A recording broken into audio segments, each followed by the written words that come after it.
Book 756a. When sin is just disobedience.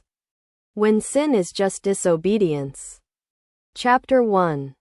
The idea that sin is fundamentally about disobedience is prevalent in various religious and philosophical teachings. Sin can be understood as an act or thought that goes against moral or divine laws. In this view, disobedience signifies a failure to adhere to the guidelines set forth by a higher authority, whether that be God, a moral code, or societal norms.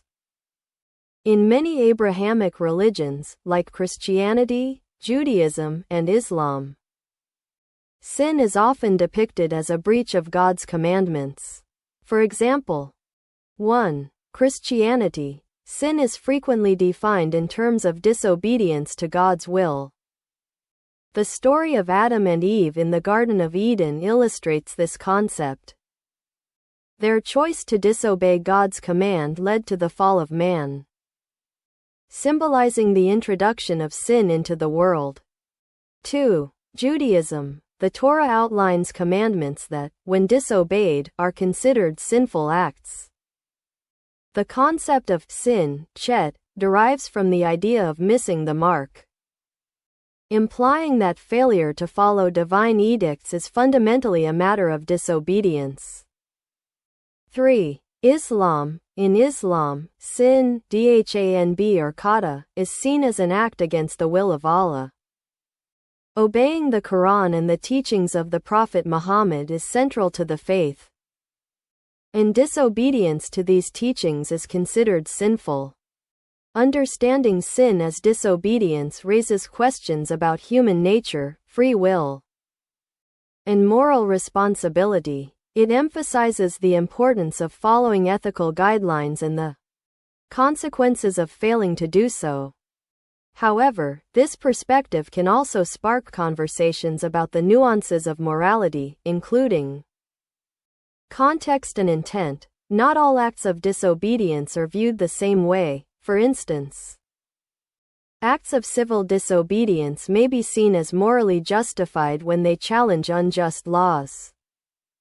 Cultural variations. Different cultures and societies have varying definitions of what constitutes disobedience and sin, shaping how individuals understand and experience these concepts.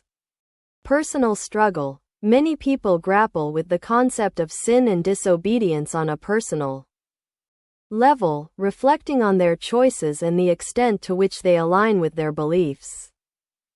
In summary, viewing sin as disobedience offers a lens through which to explore moral behavior, ethical dilemmas, and the human condition.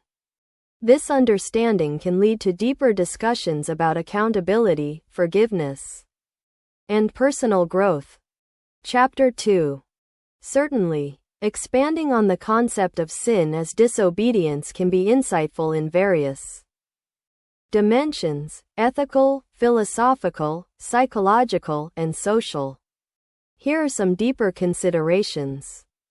1. The nature of disobedience, moral versus immoral.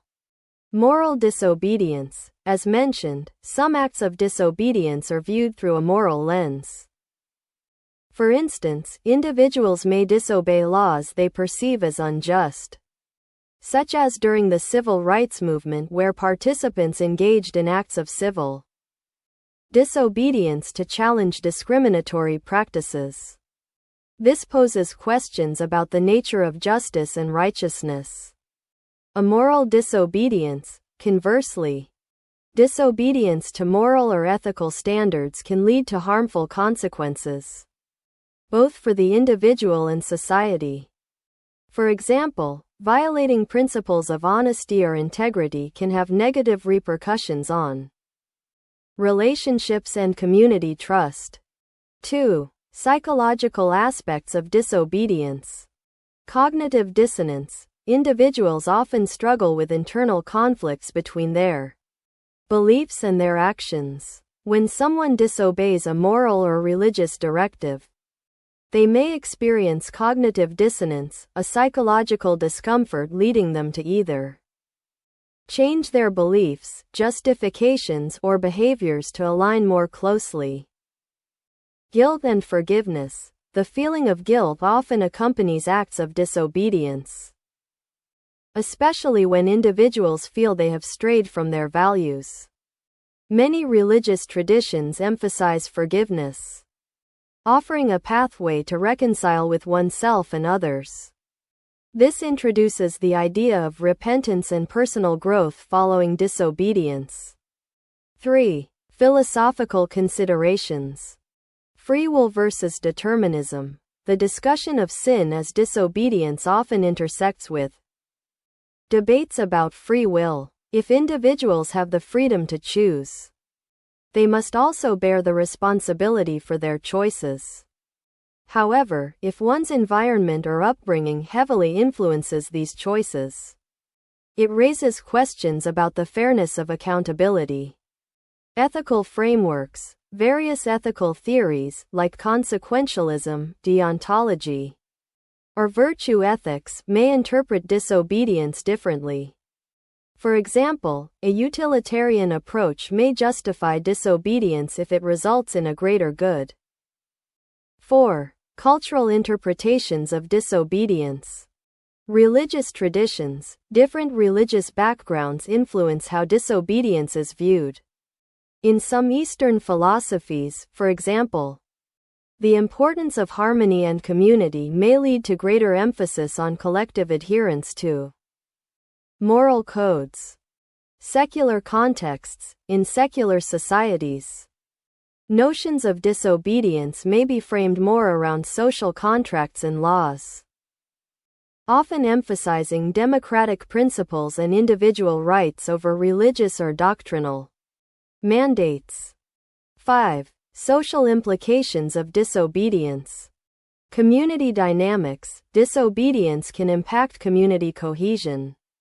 When individuals collectively challenge norms, it can lead to social change but may also result in division, especially when differing beliefs clash regarding what constitutes acceptable behavior.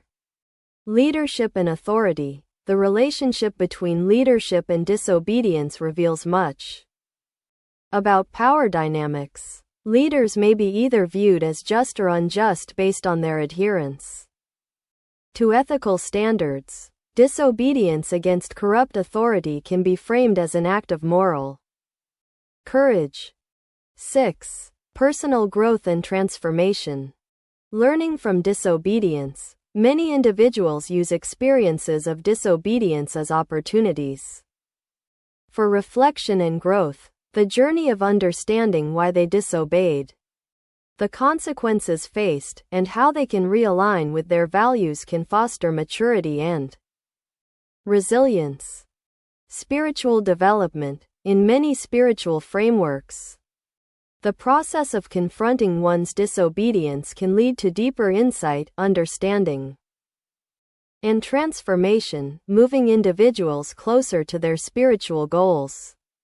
Conclusion. The concept of sin as disobedience invites a multifaceted exploration of human behavior, morality, and society. It provides a lens through which to understand not only the nature of ethical and moral failings but also the potential for personal growth, reconciliation, and change. Engaging with these ideas encourages a thorough reflection on one's values, beliefs, and the implications of one's actions in the broader context of life and community. Chapter 3. Certainly. Let's delve even deeper into the implications and nuances surrounding the concept of sin as disobedience, exploring more dimensions and offering more concrete examples and reflections. 7. Sin and disobedience in literature and art. Symbolism. Literature often explores themes of disobedience through characters who defy societal norms, representing the struggle between individual desires and collective expectations. For instance, in Mary Shelley's Frankenstein, the protagonist's desire to push the boundaries of nature leads to catastrophic consequences. symbolizing the dangers of disobedience to natural law. Moral ambiguity. Many works of art highlight the ambiguity of disobedience.